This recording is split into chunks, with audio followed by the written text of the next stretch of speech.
Viewers আসসালামু আলাইকুম welcome to Aslam ARB TV. আজ আপনাদের কাছে চলে আসলাম নতুন একটা ভিডিও নিয়ে। আজকে ভিডিওর টপিক হলো ট্রান্সফরমার। আপনারা কিভাবে ট্রান্সফরমার তৈরি করবেন সেটি আজকের ভিডিও দেখলে ইনশাআল্লাহ করতে পারবেন। চলুন দেরি না করে ট্রান্সফরমার সম্পর্কে জেনে নিই। ট্রান্সফরমার এমন একটি বৈদ্যুতিক ডিভাইস যার সাহায্যে আপনারা পাওয়ারকে এক রেখে ভোল্টেজ ও কারেন্টকে কমিয়ে বাড়িয়ে নিতে পারবেন। চলুন আমরা ট্রান্সফরমারের গঠনটা দেখে নিই। ট্রান্সফরমারের দুটি অংশ থাকে, একটি হলো কয়েল এবং একটি হলো কোর। হ্যাঁ, আমরা দুটি সাইডের মধ্যে থাকে primary side, secondary side. Primary সাইডের মধ্যে আমরা সাপ্লাই লাইন, অর্থাৎ আমরা যে উৎস লাইনটা থাকবে, যে লাইন হতে আমরা লো ভোল্টেজ হাই ভোল্টেজে নেব, সেটি আমরা এখানে সিঙ্গেল ফেজ করছি, তাই 230 ভোল্ট। আমরা 230 ভোল্ট হতে সেকেন্ডারি সাইডে 12 ভোল্ট, 15 ভোল্ট, 30 ভোল্টে Subscribe to my channel and also press this bell icon. কাজটি করতে কি কি ব্যবহার করব তার সম্পর্কে আপনাদের বলছি। এই যে আমার হাতে দেখতে পাচ্ছেন, এটাকে বলা হয় ববিন। এটাই মূল ফ্রেম, ট্রান্সফরমারের মূল ফ্রেম। এটা হলো ববিন। এবং এই যে কোর হিসেবে আমরা এখানে ই টাইপ কোর এবং আই টাইপ কোর ব্যবহার করব। এগুলো সম্পর্কে আমরা ভিডিওতে আরো জানবো।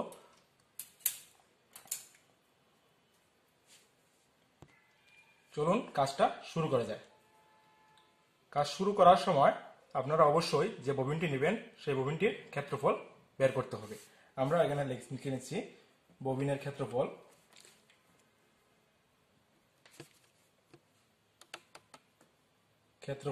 ববিনের ক্ষেত্রফল নেওয়ার জন্য আমরা অবশ্যই দৈর্ঘ্য প্রস্থের প্রয়োজন। এখানে আমার হাতে একটা স্কেল আছে, স্কেলের সাহায্যে আমরা সেন্টিমিটারের পার্ট নিয়ে নিচ্ছি। দেখেন দৈর্ঘ্যের পার্ট নিচ্ছি আমরা। দেখেন এখানে আমার যে ববিনটি নিয়েছি সেটি দৈর্ঘ্য 4 সেন্টিমিটার, অর্থাৎ ক্ষেত্রফল দৈর্ঘ্য পূরণ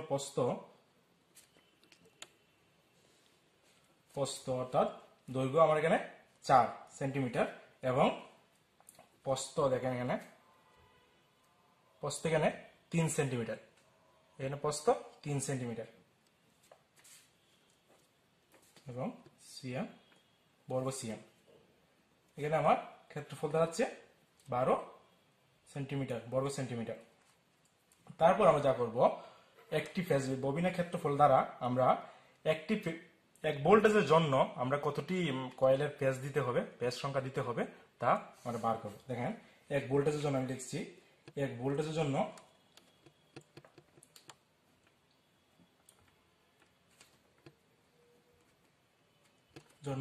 ফেজ সংখ্যা। এখানে আমাদের দেশে ফ্রিকোয়েন্সি এবং আরো অন্যান্য নিয়ম মেনে একটা সূত্র দেওয়া হয়েছে। সূত্রটি হলো 42/A, অর্থাৎ যে ববিনটি ব্যবহার করব ববিনের ক্ষেত্রফল। দেখেন 42 এটা সূত্রের দ্বারা আসে, আমরা সূত্রটি ব্যবহার করি। দেখেন এখানে আমরা ববিনের ক্ষেত্রফল 12 সেন্টিমিটার ব্যবহার করেছিলাম, অর্থাৎ 42/12। এখানে দেখেন 42 কে 12 দিয়ে যদি ভাগ করি, আমরা ভাগ করলে 3.5 আসছে। মানে আমরা এক ভোল্টেজের জন্য 3.5টি ফেজ দেব।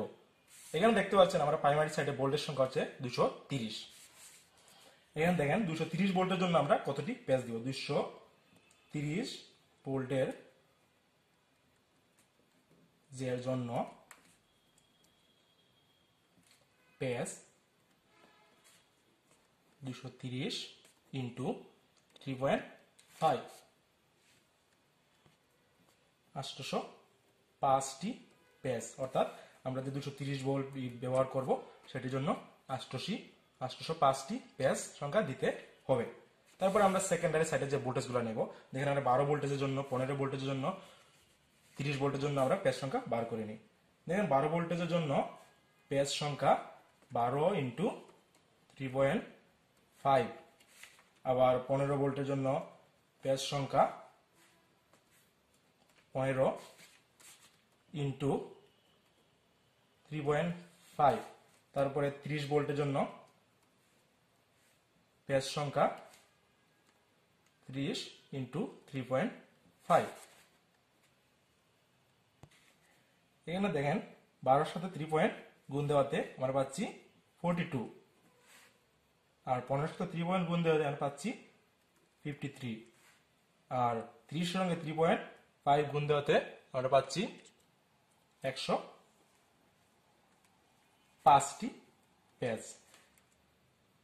অর্থাৎ আমরা প্রাইমারি সাইডে ভোল্টেজটা কমিয়ে আনার জন্য আমরা এতগুলো পেজ ব্যবহার করব। এবার আসি আমরা তারের যে কয়েলগুলা ব্যবহার করব, কয়েলে আমরা কিরকম গেজের তার ব্যবহার করব। Hey there. প্রাইমারি সাইডে ভোল্টেজ Subscribe to my বেশি channel হওয়ার কারণে and also press this bell icon. পাওয়ার ক্ষেত্রে ভোল্টেজ বেশি থাকলে অবশ্যই কারেন্টটি কম থাকবে, আর অপর সাইডে দেখেন ভোল্টেজ যখন কমে আসছে অর্থাৎ কারেন্ট বেড়ে যাবে। তার ক্ষেত্রে আমরা এখানে যেহেতু ভোল্টেজ বেশি কারেন্ট কম, সেখানে আমরা কম গেজের তার অর্থাৎ আমরা এখানে 27 গেজের তার ইউজ করব। আর সেকেন্ডারি সাইডে আমরা 12 ভোল্টেজ 15 ভোল্টেজ 30 ভোল্টেজ পাওয়ার জন্য যেহেতু ভোল্টেজ কম অর্থাৎ পাওয়ার একই রাখার জন্য ভোল্টেজ যেহেতু কম আমরা কারেন্ট বেশি হবে, সেজন্য আমরা এখানে একটু মোটা অর্থাৎ 22 গেজের তার ব্যবহার করব। সো ভিউয়ার্স আর দেরি না করে চলুন কাজে চলে যাই। সো ভিউয়ার্স আমরা এবার কাজ শুরু করতে যাচ্ছি এবং কাজ আমরা প্রথমে প্রাইমারি সাইডের অর্থাৎ এখানে যে আমরা ক্যালকুলেশন করেছিলাম, ক্যালকুলেশনে দেখেন 230 ভোল্টের জন্য আমরা 805টি পেজ দিতে হবে। প্রাইমারি সাইডে আমরা 27 গেজের তার ব্যবহার করছি। সো দেখেন আমরা কাজ শুরু করছি। আমরা তারের প্রান্তে ইনসুলেশন ছাড়িয়ে আমরা একটি কেবল লাগিয়ে নিয়েছি, দেখতে পাচ্ছেন এখানে। দেখেন আমরা কাজ শুরু করছি অর্থাৎ এখানে আমরা এইভাবে 805টি পেজ দেব। দেখতে পাচ্ছেন আমি কাজ শুরু করেছি।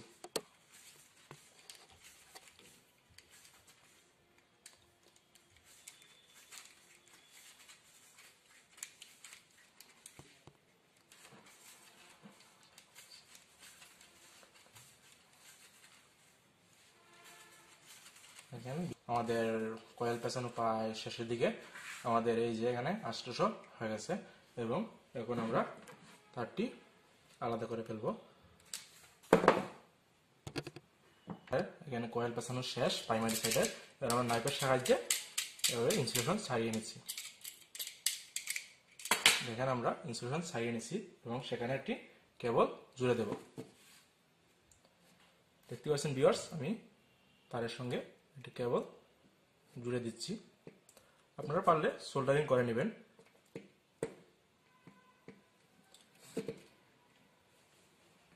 সো ভিউয়ার্স দেখেন আমরা কেবলটি লাগানোর পরে কেবলটি বাইরের দিকে দিয়ে দিয়েছি এবং এই কয়েলের উপরে আমরা ইনসুলেশন করব।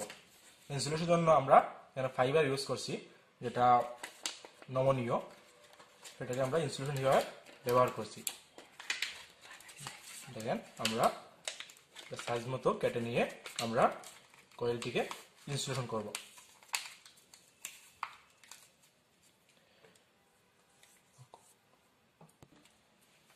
এবার আমরা টেপিং করে নিচ্ছি।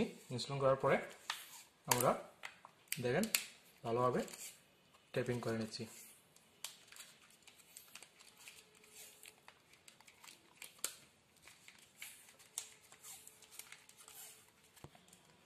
আমাদের টেপিং শেষ। এখন আমরা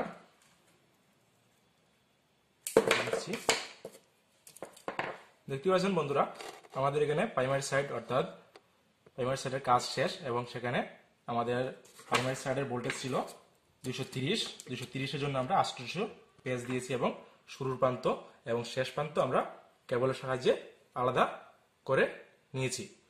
এই হলো আমাদের প্রাইমারি সাইড। এখন আমরা ইনসুলেশন করার পরে আমরা সেকেন্ডারি সাইড শুরু করব, অর্থাৎ আমরা আমাদের লাইন ভোল্টেজ হতে আমরা যে 12 ভোল্টেজ 15 ভোল্ট 30 ভোল্টে নিয়ে যাব সেটির কাজ শুরু করব। এবার আমরা সেকেন্ডারি সাইডের কাজ শুরু করব। সেকেন্ডারি সাইডে আমরা 22 গেজের তার ব্যবহার করেছি এবং তারের সাথে আমি ইনসুলেশন ছাড়িয়ে নিয়েছি, নাইফের সাহায্যে ইনসুলেশন ছাড়িয়ে নিয়েছি এবং একটি কেবল সংযোগ দিচ্ছি।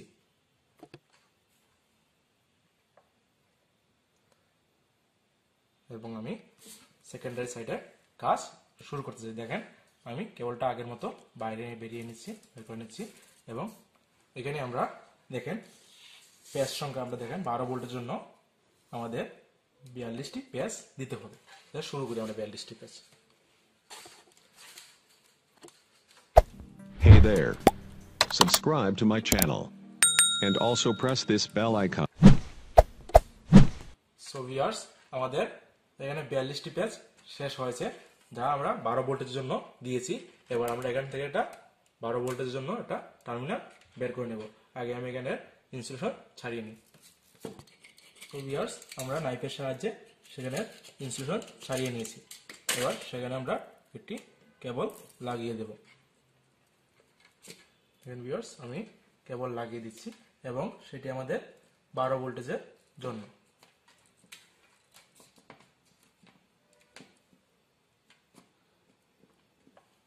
আমরা 12 ভোল্টেজের তারটি বের করে নিয়েছি এবং পরবর্তী ভোল্টেজ যেটা আমরা 15 ভোল্টেজ বার করব সেটি 53 পেজ। অর্থাৎ আমরা 42টি পেজ হয়ে গেছে, অর্থাৎ 53 পেজে গিয়ে 8টি টার্মিনাল বার করব। সো ভিউয়ার্স, চলেন আমরা 42 থেকে গণনা করি পুনরায়।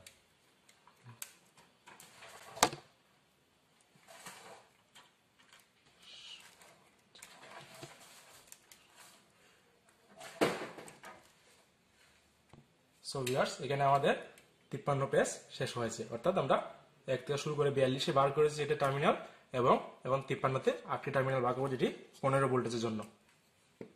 সো ভিউয়ার্স, আমরা এখানে 53 পেজ শেষে এখানে ইনসুলেশন ছাড়িয়ে নিয়েছি এবং ইনসুলেশন ছাড়িয়ে নেওয়ার পরে একটি কেবল সংযোগ দিচ্ছি আবার। ভিউয়ার্স, আমাদের কেবল সংযোগ দেওয়া শেষ। এবার আমরা সেটি 15 ভোল্টেজের জন্য বাইরে বের করে নিচ্ছি। হ্যাঁ, 15 ভোল্টের জন্য বের করার পর আমরা এবার 30 ভোল্টেজ এর জন্য 105টি, অর্থাৎ 53 থেকে শুরু করে 105টি পেজ দেব। দেখেন, আমরা এখান থেকে এখন 105 পেজ পূর্ণ করব।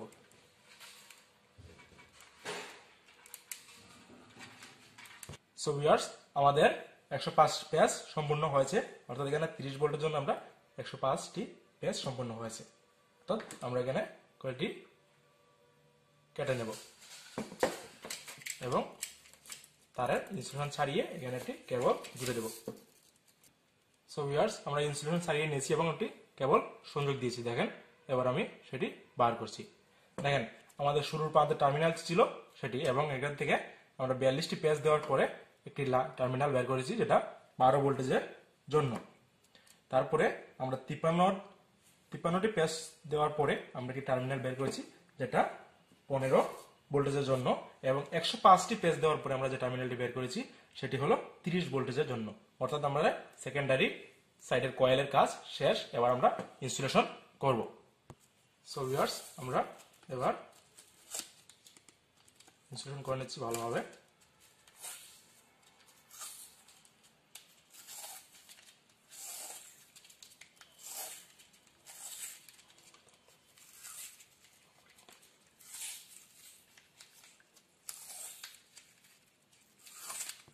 দেখতে পাচ্ছেন আমাদের ইনস্টলেশন করা শেষ। এবার আমাদের ট্রান্সফরমার দুটি অংশের মধ্যে আমাদের কয়েলের যে অংশটি ছিল সেটি সম্পূর্ণ। এবার হলো আমাদের কোর। আপনারা লক্ষ্য করেছেন অবশ্য আমাদের প্রাইমারি সাইড এবং সেকেন্ডারি সাইডের মধ্যে কোনো প্রকার সংযোগ নেই, অর্থাৎ আমরা প্রাইমারি সাইড করার পরে ইনসুলেশন দিয়েছি এবং তার উপরে আমরা সেকেন্ডারি সাইডের কয়েলটি বসিয়েছি, তাতে তাদের কোনো সংযোগ নেই। এবার আমরা কোর বসাতে যাচ্ছি। আমরা ববিনে যে কোর বসাবো সেটা একটা ই টাইপ, একটি আই টাইপ। আমরা কোর যখন বসাবো সেখানে চুম্বক উৎপন্ন হবে, ভিতরে প্রাইমারি কয়েলের কারণে চুম্বক উৎপন্ন হবে এবং চুম্বকের কারণে সেটি সেকেন্ডারিতে ভোল্টেজ প্রেরণ করবে। চলুন আমরা কোর বসাতে Hey there. Subscribe to my channel and also press this bell icon. এই দেখেন, একটি ই টাইপ আমরা এদিকে দিলাম আর একটি ই টাইপ আমরা এদিকে দিচ্ছি। এই দেখেন, আমরা দুটি ই টাইপ কোর বসানোর পরে তাদের মধ্যে একটা গ্যাপ রয়েছে। এই গ্যাপটি আমরা আই টাইপ কোর দিয়ে পূর্ণ করে দেব। তারপরে আবার আমরা এদিকে আরেকটি ই টাইপ কোর দিয়ে দেব। এভাবে পরপর আমরা ববিনের মধ্যখানে যে ফাঁকা অংশ সেটি আমরা পূর্ণ করব। ফাঁকা অংশ আমরা এই ই টাইপ কোড দেওয়ার পরে এদিকে দেখেন ফাঁকা অংশে একটি আই টাইপ কোড দেব এবং আবার এদিকে একটি ই টাইপ কোর বসিয়ে দিব, দেখছেন। আবার এদিকে আবার একটি আই টাইপ, এদিকে আবার একটা ই টাইপ। তো বন্ধুরা আপনারা এভাবে ফাঁকা অংশটি পূর্ণ করুন। সম্মানিত ভিউয়ার্স, আপনারা যে মাপের ববিনটি ব্যবহার করবেন সেই মাপের ববিন অনুযায়ী আপনারা শীট কেটে আপনারা কোর বানিয়ে নিতে পারবেন। এভাবে কন্টিনিউ আমরা দুই পাশ দিয়ে ববিনের ফাঁকা অংশটি পূর্ণ করব। সো ভিউয়ার্স, আমাদের কোর বসানো কাজ প্রায় সম্পূর্ণ। দেখতে পাচ্ছেন আমরা কোর বসানোর পরে আমাদের ট্রান্সফরমারটি এরকম দেখাচ্ছে। আর আপনাদের সম্পূর্ণ কাজের না দেখাতে পেরে আমরা খুবই দুঃখিত। ইনশাল্লাহ আপনারা যদি সম্পূর্ণ ভিডিও দেখেন কাজ করতে পারবেন। আবার চতুর্পাশে নাট বোল্ট লাগিয়ে নিব, না হয় যখন আপনারা ট্রান্সফরমারটি ব্যবহার করবেন সেটি অনেক আওয়াজ করবে। জন্য মজুদভাবে আমরা নাট বোল্টগুলো লাগিয়ে নেব। নাট বোল্ট লাগিয়ে নিচ্ছি। আমাদের চতুর্পাশে নাট লাগানো শেষ, এবং নাট লাগানোর পরে আপনারা চাইলে এটা বার্নিশ, তারপর বিভিন্ন প্রকার আটা দিয়ে আরো মজবুতভাবে করে নিতে পারবেন। আর অবশ্যই আপনারা ববিনের ফাঁকা স্থান ভালোভাবে মজবুতভাবে পরিপূর্ণ করে নেবেন। আমাদের ট্রান্সফরমার কাজ সম্পূর্ণ। এবার আমরা দেখব আমাদের সঠিক ভোল্টেজ কি পাচ্ছি কিনা। তো দেখি। সো ভিউয়ার্স, দেখতে পাচ্ছেন আমরা এখানে আমাদের সাপ্লাই লাইন দিয়ে দিয়েছি এবং সাপ্লাই লাইনের ভোল্টেজটা আমরা আপনাদের দেখিয়ে দিচ্ছি। দেখতে পাচ্ছেন এখানে 243, 230, 40 এরকম থাকে। তাহলে আমরা 230 ভোল্ট সাপ্লাই দেওয়াতে আমরা এখানে দেখতে পাচ্ছেন আমরা এই টার্মিনাল হতে এই টার্মিনাল আমরা 12 ভোল্টেজ, এবং এই টার্মিনাল হতে এই টার্মিনাল 15 ভোল্টেজ, এবং এই টার্মিনাল হতে এই টার্মিনাল 30 ভোল্টেজের কাজটি করেছিলাম। এবার দেখতে চাই আমরা সম্পূর্ণ ভোল্টেজ কি আমরা পাচ্ছি কিনা। দেখেন এখানে 12 ভোল্টেজ দেখাচ্ছে, মানে আমরা প্রথম যে কাজটি করেছিলাম সেটি 12 ভোল্টেজে ছিল, সেটি আমরা পেয়েছি। তারপর দেখেন আমরা দ্বিতীয় টার্মিনালটি, সেখানে আমরা 17 ভোল্টেজ পাচ্ছি, অর্থাৎ 15-র কাছাকাছি। একটু পেজ সংখ্যার কম বেশি হওয়াতে ভোল্টেজ বেড়ে যায় কমে যায় সেটি ব্যাপার না। তারপর আমরা দেখেন আমরা 30 এর জন্য করেছিলাম, সেটি 31 আসছে, 32 এরকম কম বেশি করে আমাদের লুজ কানেকশন থাকাতে হতে পারে এরকম। সো ভিউয়ার্স, দেখতে পাচ্ছেন আমাদের ট্রান্সমিটারটি সম্পূর্ণ। সো ভিউয়ার্স, আমাদের ট্রান্সফরমারের কাজ সম্পূর্ণ। আশা করি আপনারা যদি ভালো করে ভিডিওটি দেখেন তাহলে ইনশাল্লাহ আপনারা আপনাদের নিজের মতো করে ভোল্টেজে যত ভোল্টেজ আপনার প্রয়োজন, ভোল্টেজ অর্থাৎ বিভিন্ন ব্যাটারি, চার্জার, টেলিভিশন এগুলোতে ট্রান্সফরমার ব্যবহৃত করা আপনি নিজের মতো করে আপনি বানিয়ে নিতে পারবেন। সো ভিউয়ার্স, যদি আপনাদের ভিডিওটি ভালো লাগে তাহলে লাইক, কমেন্ট এবং শেয়ারের মাধ্যমে আমাদের পাশে থাকবেন, এবং অবশ্যই চ্যানেলটি সাবস্ক্রাইব করবেন এবং পাশের বেল আইকনটি বাজিয়ে দিবেন আমাদের আপডেট ভিডিও পাওয়ার জন্য। সো ধন্যবাদ, আসসালামু আলাইকুম।